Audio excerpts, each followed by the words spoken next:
baseball season where we're going to have AL and NLCS games each afternoon and evening heading into the weekend, and certainly looking back on an Orioles season. It's been a little while since I talked to this guy. He covers the Yankees as well as the Mets and Major League Baseball. He'll be at various games over the next 10 days, actually over the next couple of weeks. He is Jared Diamond, the aptly named baseball columnist and writer for the Wall Street Journal. Joins us again. You can follow his journey out on Twitter at Jared Diamond. That's Jered, and Diamond, just like the ones we're watching, and many watched well into Tuesday morning. What's going on, Jared? I mean, hard to keep the eyes open after 13 innings, and this sort of craziness of postseason baseball where there's 3-4 games going on every day. Yeah, these games are ending too late. All these games are ending at 1, 2 o'clock in the morning. Who could stay up and watch the 13th inning of a game that started at 9:30 Eastern time? It ended like midnight in San Francisco the other night. So hey, that's where your East Coast bias starts coming from. You East Coast media guys, right? It's not my fault that it's 3 o'clock in the morning where I live. Hey, man, let's cut to the ALCS here. This is an unlikely pairing, right? I don't know that anyone really had Toronto and Cleveland on their dance cards back in March when spring training broke. And, such is baseball, right? Right now, we're watching football, and, you see the Patriots and the Steelers and the Broncos every year. Baseball does have a interesting way over 162 games of mixing it up. And this is going to be a nice World Series host because these are two pretty fired-up baseball cities right now. Oh, absolutely. Look, Toronto started this last year when they made their run in the postseason, and they got a taste of what it's like in October, and they have really come out to support this team this year now that they got so close a year ago, and you're seeing it now with this Blue Jays team. They're rolling. I mean, they just rolled against Texas. They rolled past them like they weren't even there. They're hitting, they're pitching. I love this Blue Jays team, and I think the Indians are going to have a lot of work cut out for them. But that being said, I don't think anybody saw the Indians just plowing past the Red Sox the way they did. I think most people, myself included, really thought the Red Sox were perhaps the favorites in the entire American League going into the playoffs with their hitting, with the starting pitching that was starting to come into shape. And the Indians were so beaten up, so injured, and it was as if it didn't matter. They looked great.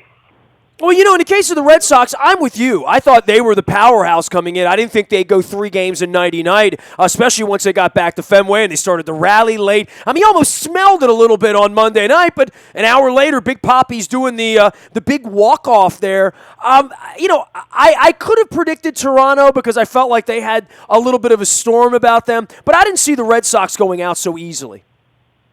No, I don't think anybody did, especially with what happened with David Price in Game 2. I understand this is the guy that struggled in the postseason, but every time David Price goes to the mound in October, you think this is going to be the game where he finally pitches like David Price, and once again he delivered another clunker, and it must be so frustrating for Price, for the teams that he's played on, because we all know how good this guy is. He really pulled it together down the stretch in the regular season after a slow start in the first half. He's a Cy Young winner. I mean, he's excellent, and he just, for whatever reason, has not been able to do it on that big stage. And hopefully for him, he gets another chance with the Red Sox in the next few years, because he's so good. He's a great guy. He's the kind of guy you want to see have success. It's just remarkable how he's been unable to put it together in October. The big stage is interesting, and we certainly had a case of that last week. So, I'm going to put it to you, and I'll be putting it to every baseball writer that joins me during the postseason and the offseason. I mean, certainly the Orioles left us with a cliffhanger here, right? With Ubaldo Jimenez giving up a huge bomb in an action-packed environment. You talk about Price struggling in October. Sometimes the stage gets bigger, and some guys adjust to that. Some guys pitch like Curt Schilling, and some guys don't, right? And in the case of Ubaldo Jimenez and Buck Showalter and this Orioles, and look, I think we're all in agreement. Nobody really thought they were going to win the World Series. But as we've seen with Toronto this week and even Cleveland and sort of sweeping in, that momentum is a crazy thing this time of year. And to get into the tournament and to have that opportunity, the Orioles had that opportunity and didn't take advantage of it. And the Zach Britton thing will be very, very curious. And I think 100 writers, probably 100 for 100, would have had Zach Britton on the hill. What say you, Jared Diamond? I don't think anybody really understands what Buck Showalter was thinking, maybe outside of Buck Showalter himself. I'm not even sure he really knows what he was thinking at this point. It was just such a baffling scenario to watch unfold, to the point where I know for me, and I'm sure many others, were convinced that Britton had to have been hurt, that he must have warmed up in the bullpen earlier in that game and felt something in his arm and said he couldn't pitch, because there was just no other explanation for why he wasn't in many situations during that game, but especially at the end when the Blue Jays had a few runners on base. You need a double play. You have a guy that basically every single batter either strikes out or hits a ground ball, and he's sitting in the bullpen. I just don't understand how you let your season end without the potential American League Cy Young Award winner coming into the game being available. It shocks me, and it's something that Orioles fans are going to remember for a long time. Buck Showalter is a phenomenal manager. He has done amazing things for the Orioles franchise. He has brought them back from, real bad place to be a team that's either in or competing for the playoffs just about every year now. But this is one that's going to have to live down because it was clearly an error. I said the minute it happened, my initial tweet, and I'll paraphrase myself, but it was something like, he'll never hear the end of this unless there's a parade, right? Unless you come back and win. They've been to the ALCS. They've lost. They were clearly outplayed 2 years ago by Kansas City. There's been some ups. There's been some downs. And he is sort of never second-guessed here. He's not Saint Buck in that case, but he is sort of above reproach, almost like a political figure on one side of the aisle, where no one has ever questioned Buck Showalter. Now you got the Wade Miley incident that cost them home field on the Saturday when the season was ending up at Yankee Stadium too, where they lost this game. And now the guy who's supposed to be the genius, who's always supposed to push the right buttons, if not just the chalk button, he didn't push it in this case, and I find it to be a really sort of a gray cloud, not black, but he has to answer to Peter Angelos, to the kids, to Dan Duquette, to his own players. He has to come back and compete with Zach Britton again next year. I think that is going to be the hardest part of his offseason. This job's getting tougher for him, not easier. Look, he has built up a lot of respect. He's done a lot of things very well for quite a while now with the Orioles. He's definitely had a bullet to shoot there. It didn't work. Every manager, even great managers, make bad decisions sometimes. And the fact that you've gone this long with Buck Showalter in that dugout without really having any major meltdowns, I think that the fans of Baltimore have to understand how rare that is. Having been in New York and seeing Mets fans, for instance, going after Terry Collins on every night, basically a daily basis. Every night, yeah. I mean, I have friends who are nutty Mets fans on Twitter. It's insane how much they hate him. Yeah, and the same with Boston fans and John Farrell. So the fact that we've gone this far with Buck Showalter and without any meltdowns, I think that's a compliment to Buck. It doesn't make what happened this year any easier to stomach. It was a bad decision, and I have to imagine as time goes on, even he will have to realize it's a bad decision. But hopefully he's able to pull it back together. Look, we saw Grady Little fire from the Red Sox for a decision he made with his bullpen in a playoff game. I don't think that's going to happen here, nor should it, because Buck Showalter has proven he's a great manager. It just shows how good he is that it's taken this long for some sort of big blow-up. He is Jared Diamond. He covers the Yankees, the Mets, and Major League Baseball at the Wall Street Journal, and he'll be at the American and National League Championship Series in the coming days and weeks. This matchup between the Indians and the Blue Jays, not just interesting because I think these are the hottest teams, and they both are clearly very good teams, but the rested part of it. You know what I mean? Like, where now we've seen teams play 13 innings into the night. The National League side won't be as rested, but the American League side, they're going to get to match up some pitchers, and Cleveland, while not as healthy as they would want to be, at least they're getting some sort of ability to slot some pitching here. This is going to be a pretty good series you're going to see. I would hope so.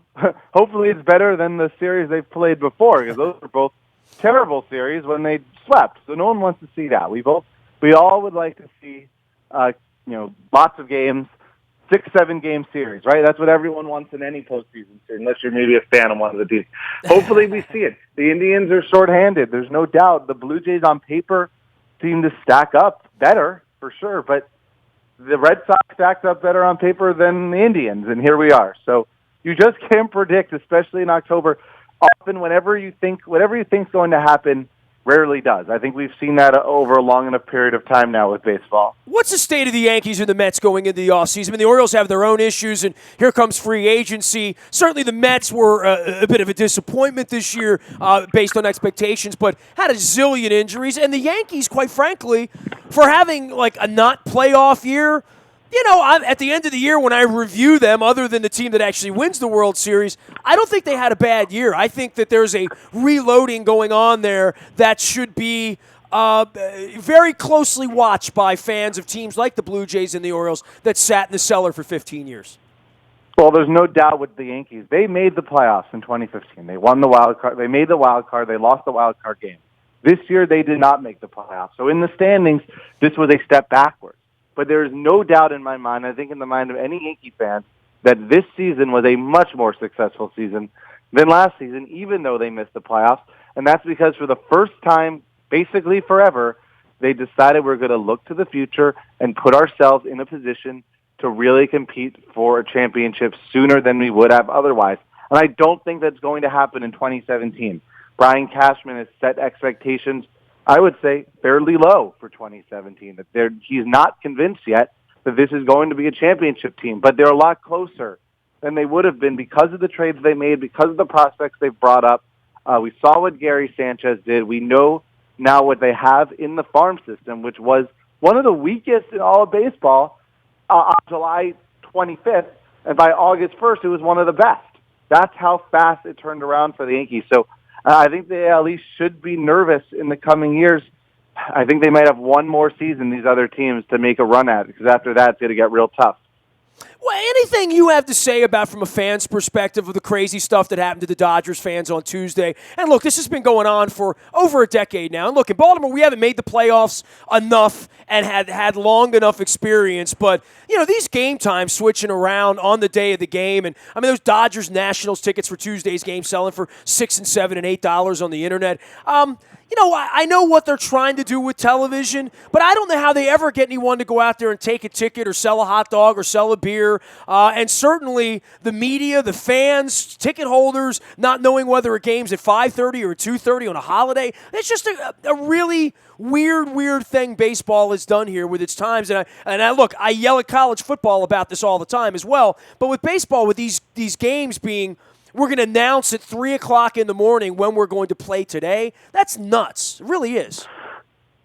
Yeah, it was a tough spot for everyone with the rainouts. You had two series have a rainout, something that no one really anticipated. That's tough. It messed up the schedule really for everybody. It's tough when you have four games, all the same, 4 series going on. You don't know what series are going to end when. I understand the challenge. I also understand they don't want games starting at the same time. They don't like games overlapping. You've lots of different networks. They want all the eyeballs just on their channel and their game.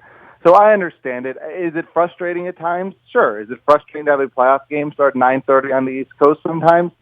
Yes. I'm just not sure I could come up with a better solution. I'm not smart enough, and therefore I don't really feel like I have the right to criticize because I don't really know what else they could do. I'm sure there's someone out there smarter than me that could figure it out, and I hope somebody does. I just don't know what that is. Part of it is when you treat the fans this way. I mean, we've had a real problem here, and I know this is a baseball issue. It's an NFL issue. I'm writing about it this week, even with Ravens fans who are not supporting the team in that physical, in the bowl of the stadium way, the way they once did. I mean, we had a pennant race here, Jared, in Baltimore in 2016 where they couldn't get 20,000 people in to see the Orioles play the Red Sox and the Blue Jays in really meaningful September games. That should be alarming to all of them, and I know they're awash in money, but it's stuff like this that really isn't cool to do to your customers, I think.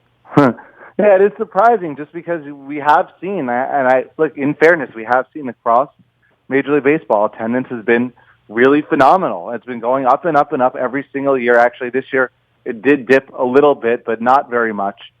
So I don't really know why things are the way they are. Orioles fans have had a lot of, they've been teased a lot.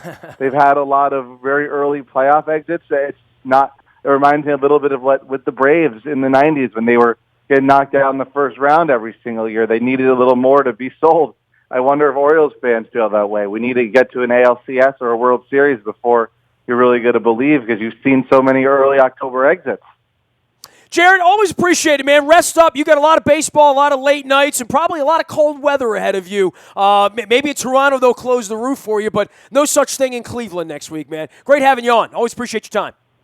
Talk to you soon. Thanks. You got it, Jared Diamond. He covers the Yankees, the Mets, and Major League Baseball for the Wall Street Journal. You can also follow him out on Twitter at Jared Diamond. That's JeredDiamond. Diamond, yes, just like the baseball diamond, correct. You can find me out in the Bayou Toyota Audio Vault 24 hours a day from anywhere in the world. We travel well. Got some email earlier this week from Brisbane, Australia, and Manchester, England in the same day. So it's pretty cool. Appreciate everybody out there following, saying hello, sending email across to me at nasty@WNST.net. That's Twitter, Facebook, LinkedIn, Snapchat, Instagram, streaming live on Facebook Live, as well as our YouTube WNSTV channel. The morning newspaper hits your email inbox at 7 a.m. each and every morning. That is powered up by Planet Fitness and PlanetFitness.com. Make sure you subscribe to that. And also our WNST Tech Service. If you're around at 9:33 on Monday morning, you got the news first of Mark Trestman's firing and the hiring of Marty Morningwig as the new offensive coordinator of the Ravens. We still have a few seats left on our bus for the Giants game on Sunday. All aboard if you want to go under the trips tab at WNST.net. I'm Nestor. This is WNST.net, AM 1570, and WNST Towson, Baltimore, and we never stop talking Baltimore sports.